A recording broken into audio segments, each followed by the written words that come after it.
war are forming.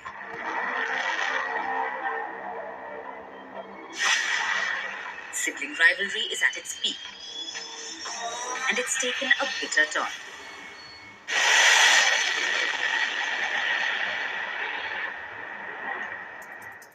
Shared ancestry and history mean nothing anymore. We're not talking about people, but nations. The Korean Peninsula is on the edge. North and South Korea are preparing for something that hasn't been witnessed since World War II. A nuclear war. A few days ago, North Korea unveiled a new tactical nuclear submarine. North Korea's leader Kim Jong-un attended the ceremony. This is their first ever homemade nuclear submarine, and it's called Submarine Number 841. This is a major boost to North Korea's offensive capabilities, and Kim Jong-un doesn't want to stop with just one. Based on the valuable experience and technology gained from the construction of submarine number 841, we will have to rapidly pursue the process of converting all medium-sized submarines into attack types in order to turn those existing submarines into nuclear submarines at once. For the first time, North Korea is flexing its navy. Kim Jong-un believes that having a strong navy will ensure that his nation stays powerful.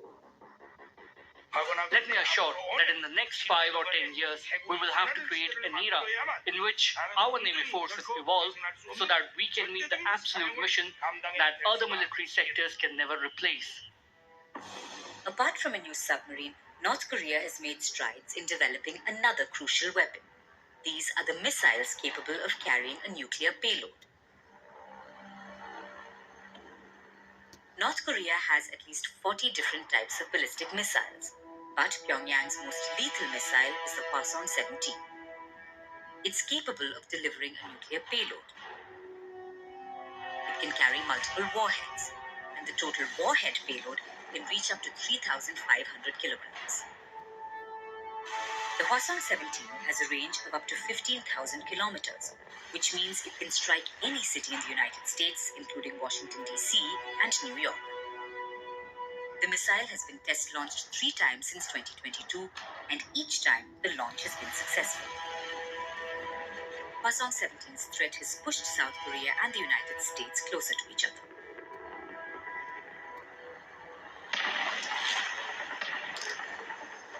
In August, South Korea and the US held their largest ever military drills. They called it Exercise Ulchi Freedom Shield 2023. Thousands of US soldiers arrived in South Korea for the exercise. Ulchi Freedom Shield 2023 had 4 main aspects to it. The first was creating a joint military action plan. This was done by high-ranked generals of both the nations, and South Korean President Yoon Suk-yeol headed the session.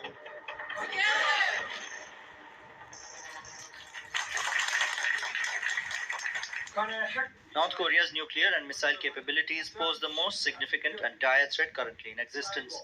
The provocative actions of North Korea, including cyber warfare and psychological warfare, are becoming increasingly intelligent and diverse. During such times, the overwhelming strength of the South Korea-US alliance, coupled with the practical training and exercises of South Korean and US troops, along with their resolute mental preparedness, serves as the foundation of power that deters North Korean provocations and enables an immediate and decisive response in case of any North Korean provocation. The second part of the drills was to practice warlike situations. Soldiers and tanks conducted live fire drills, and the objective was to increase the cooperation between the troops. It's designed to be a tough and realistic exercise to strengthen the combined defense posture of the alliance response capabilities based on scenarios that reflect diverse threats within the security environment and lessons learned from recent wars and conflicts. Towards the second half of Exercise Ulchi Freedom Shield 2023, both the participating militaries took their operations to a higher level. Soldiers spent most of their time together. They held joint urban warfare drills. They practiced attacking from the tight spaces of buildings and simulated fighting against an enemy that had entered cities.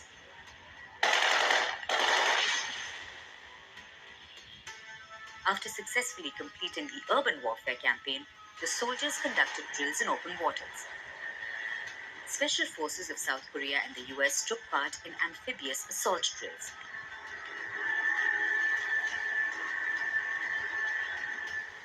Loaded up on speedboats, the troops undertook infiltration drills through the sea. After that, it was time for the big machines to join the drills. First came the tanks and artillery guns. Allied forces showed their marksmanship as tanks hit their practice targets with bullseye accuracy.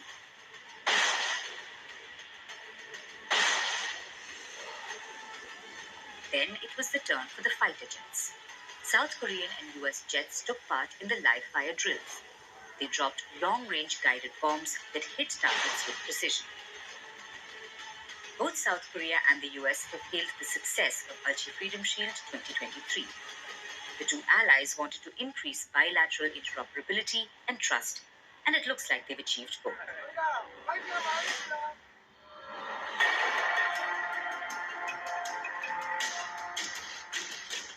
With North Korea's nuclear arrogance, the US and South Korea have taken their ties to new heights. A third nation, too, has joined the alliance, Japan.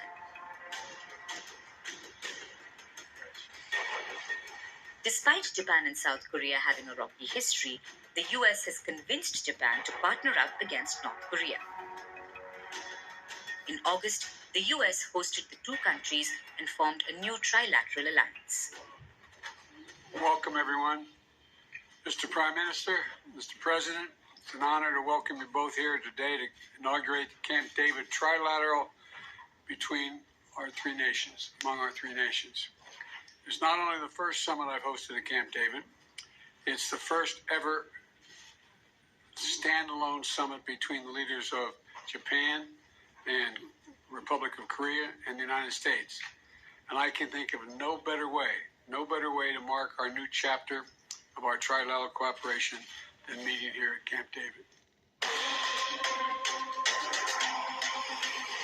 North Korea sees the growing US presence as a threat. Kim Jong-un blames Washington, D.C. for fueling nuclear tensions in the Korean peninsula. So what has Pyongyang done about it? It's also forming alliances. North Korea has always been a close ally of China. But now a new partner is emerging, Russia. Russian President Vladimir Putin wants closer ties with Kim Jong-un. In fact, the two leaders even met recently. Kim Jong-un left his paradise for the first time since 2019. And where did he go? To the Russian city of Vladivostok to meet Putin. They were working with each other on multiple fronts. North Korea supplies small arms like rockets and artillery shells to Russia, which are then used in the war against Ukraine. In return, Russia is helping North Korea with missile and drone technology. Moscow has become an extremely important ally for Kim Jong-un. During the Korean War's 70th anniversary, he even gave Russia's defense minister a personalized tour of North Korea's ballistic missiles and other modern weapons. Clearly, North Korea has found a new ally in Russia. North and South Korea are arming up and allying with friends. Kim Jong-un's nuclear rhetoric is at its peak. He blames the US for meddling in the Korean peninsula.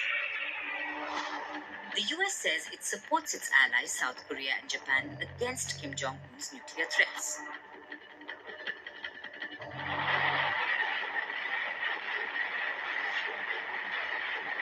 The Korean peninsula was in a similar situation in 1950, and it led to the Korean War.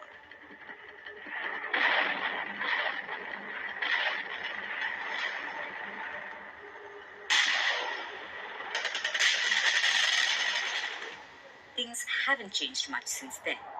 But the biggest difference is that now North Korea has weapons of mass destruction. A nuclear war would be devastating, and neither side would want that. But it seems like Kim Jong-un has different plans. This month he said that his forces simulated a nuclear attack on South Korea. He says he plans of occupying the whole southern territory. Clearly, he's not a leader who wants peace, and he's unpredictable.